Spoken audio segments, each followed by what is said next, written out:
Alamin naman natin ngayon ang latest sa Bagyong Hener mula sa resident meteorologist ng GMA News na si Ginoong Nathaniel Cruz. Magandang hapon, Mang Tani.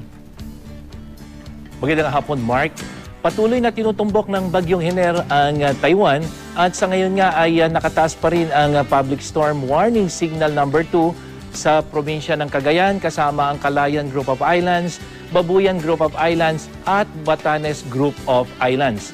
Ang mga lugar na ito ay patuloy na makakaranas ng masungit na lagay ng panahon at malakas na bugso ng hangin mula 61 hanggang 100 km per hour. Samantalang signal number 1 naman sa mga probinsya ng Isabela, Kalinga at Apayao. Magiging maulan naman sa mga lugar na nabanggit at ang hangin ay mula 30 hanggang 60 km per hour. Muli po, yung dalawang signals na yan, yung mga lugar na apektado ay patuloy na makakaranas po ng masungit na lagay ng panahon. Samantala, ayon sa Pag-asa, ang sentro ng bagyong si Hener ay huling namataan sa layong 270 kilometers dito po sa may east-southeast na ng Basco, Batanes. At ito ay patuloy na nagtataglay ng 105 kilometers per hour near the center at bugso ng hangin ng umaabot ng 135 kilometers per hour.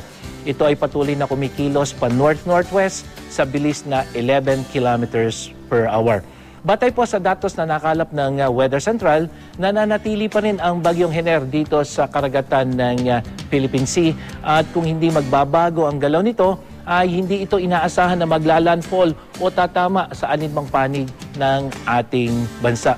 At base sa galaw nitong 11 kilometers per hour, posibleng lumabas ito ng Philippine Area of Responsibility kung hindi Miyerkules ng gabi ay Huwebes ng umaga at patungo nga dito sa Taiwan at Southern China.